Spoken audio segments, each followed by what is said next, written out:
আজি তোমালোকৰ কিছুমান ইম্পৰ্টেণ্ট কুৱেশ্যন এনচাৰ দেখুৱাম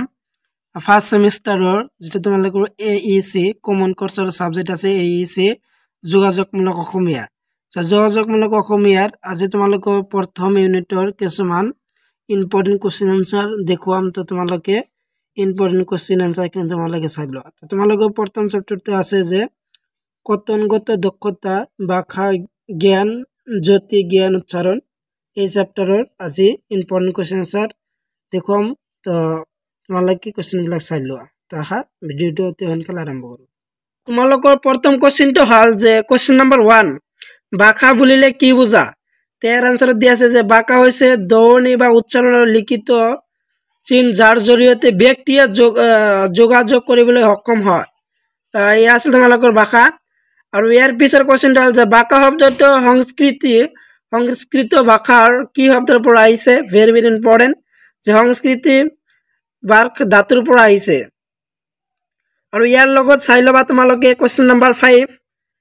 তোমালোকৰ পৰীক্ষাৰ কাৰণে ইম্পৰ্টেণ্ট যিবিলাক আজি আলোচনা কৰি আছো আৰু কুৱেশ্যনবিলাক তোমালোকে অন মাৰ্ক কৰা তো 5 নম্বৰ কুৱেশ্যনটো হ'ল যে ভাষাৰ ভিন ভিন ৰূপবোৰ কি কি তো ইয়াৰ আনসাৰত দিয়া আছে যে ভাষাৰ ভিন ভিন ৰূপবোৰ হ'ল কথিত ভাষা লিখিত ভাষা মাতৃভাষা জীৱিত ভাষা আৰু মাতৃভাষা আঞ্চলিক ভাষা তোমালোকে সম্পূৰ্ণখিনি চাই ল'বা আৰু ইয়াৰ পিছত চাই ল'বা তোমালোকে কুৱেশ্যন নম্বৰ 6 ভাষাৰ প্ৰধান কাৰ্য লিখা ভাষাৰ প্ৰধান কাম হৈছে তথ্যমূলক অৰ্থাৎ এজন ব্যক্তিৰ পৰা আনজন ব্যক্তিলৈ তথ্য মৌখিক বা লিখিতভাৱে বিনিময় কৰা আৰু question number 8 very very important কুৱেশ্যনটো যে প্ৰথম ভাষা কি তো প্ৰথম ভাষা হৈছে এটি শিশুৱে জীৱনত প্ৰথমবাৰৰ বাবে শিকা ভাষা তেছিল তোমালোকৰ প্ৰথম ভাষা আৰু আছে তোমালোকে নিষ্কেলিলৈ তোমালোকে চাই থকা নেক্সট কুৱেশ্যন নম্বৰ 11 যে যোগাযোগৰ ইংৰাজী প্ৰতিশব্দটো কি ভেৰি ভেৰি ইম্পৰ্টেণ্ট তোমালোকৰ ফাইনেল এক্সামিনেশ্যনৰ কাৰণে যে যোগাযোগৰ ইংৰাজী প্ৰতিশব্দটো হ'ল কমিউনিকেশ্যন ভেৰি ভেৰি ইম্পৰ্টেণ্ট কুৱেশ্যনটো আৰু কুৱেশ্যন নম্বৰ 12 যে যোগাযোগ মানে কি এইটো ইম্পৰ্টেণ্ট হয় তোমালোকৰ এক্সামৰ কাৰণে যে কোনো এটা কথা ধাৰণা বিষয় অনুভৱ অনুভূতি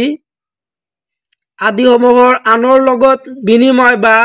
প্ৰেৰণ কৰিব খোজা কাৰ্য বা দিশটোকে যোগাযোগ ক'ব পাৰি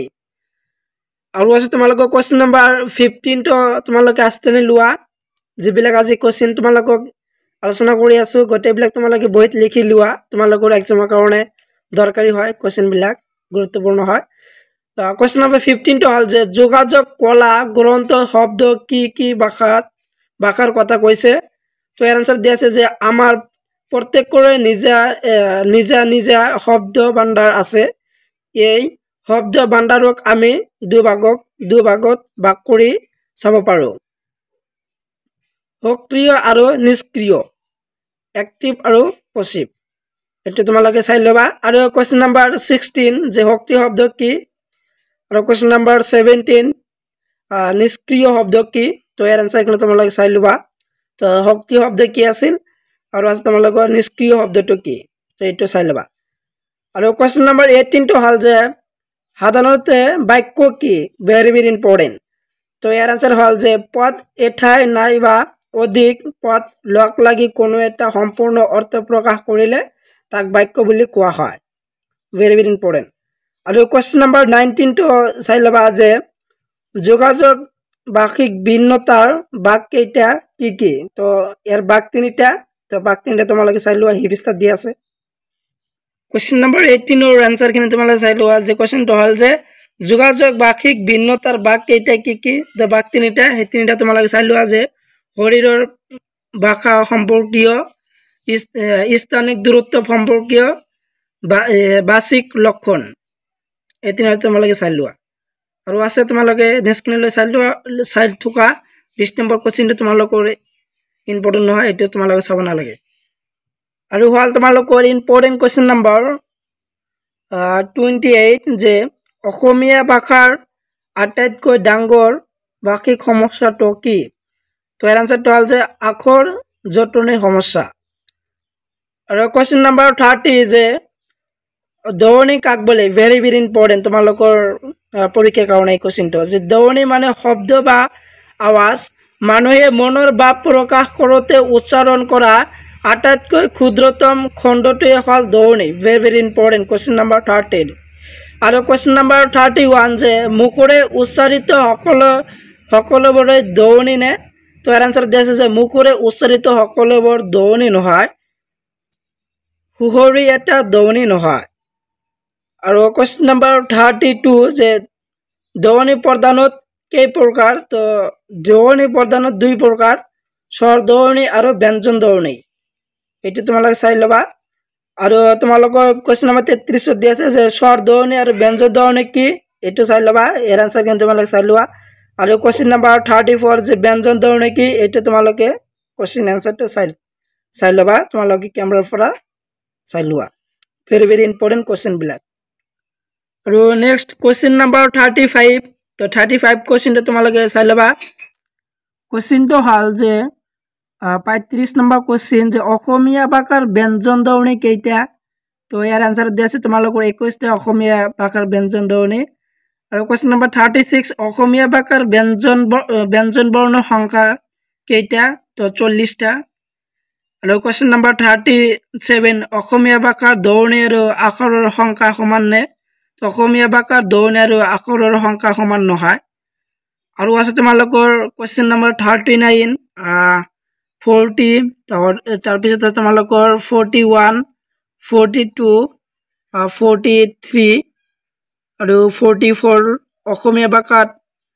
নাসিক ধ্বনি কেইটা আৰু কি কি তো অসমীয়া ভাষাত নাসিক ধ্বনি তিনিটা আৰু সেইকেইটা হ'ল ম ন অংগ তো এইকেইটা তোমালোকে চাই ল'বা তোমালোকৰ ইম্পৰ্টেণ্ট হয় তোমালোকৰ এক্সামৰ কাৰণে আৰু আছে এই পৃষ্ঠাত আৰু এটা কোৱেশ্চন আছে এই কোৱেশ্চনটো অত্যন্ত গুৰুত্বপূৰ্ণ হয়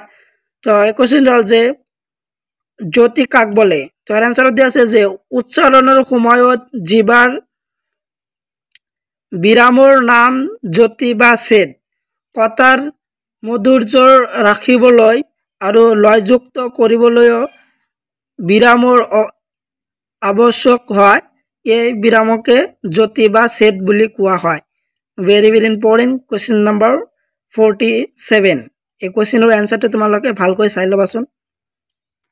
আৰু হ'ল তোমালোকৰ very very important question number 50 ক্ৰিয়া বিভক্তি কি তো ক্ৰিয়াপদ গঠন কৰা বিভক্তিবোৰেই ক্ৰিয়া বিভক্তি আৰু কোৱেশ্চন নম্বৰ 52 পুৰুষবাচক সম্বন্ধবাচক বিভক্তি কাক বলে তো যিবোৰ বিভক্তিৰ দ্বাৰা সম্বন্ধবাচক শব্দৰ পুৰুষৰ বোধ জন্মে সেইবোৰেই পুৰুষবাচক সম্বন্ধবাচক বিভক্তি বলে আৰু হাল তোমালোকৰ 53 কোৱেশ্চন নম্বৰ যে নিৰ্দিষ্টবাচক প্ৰত্যয় কাক বলে তো কোনো প্ৰাণী বস্তু আৰু বিষয়ক নিৰ্দিষ্টকৈ বুজাবলৈ নামবাচক শব্দৰ পিছত যিবোৰ প্ৰত্যয় যোগ দিয়া হয় তাকে নিৰ্দিষ্টবাচক প্ৰত্যয় বলা হয় ভেৰি ভেৰি ইম্পৰ্টেণ্ট আৰু হাল কোৱেশ্চন নম্বৰ তোমালোকৰ শেষৰ কোৱেশ্চন নম্বৰ 55 কথন মানে কি অত্যন্ত গুৰুত্বপূৰ্ণ হয় আজিৰ ভিডিঅ'ৰ অত্যন্ত গুৰুত্বপূৰ্ণ কোৱেশ্চন তোমালোকৰ 55 শেষৰ কোৱেশ্চনটো যে কথন মানে কি তো কথন হল মৌখিক আৰু অমৌখিক প্ৰতীকেৰে অৰ্থৰ নিৰ্মাণ আৰু আদান প্ৰদান কৰা প্ৰক্ৰিয়া ই হল ভাষা শিক্ষণ আৰু শিক্ষণৰ গুৰুত্বপূৰ্ণ অংগ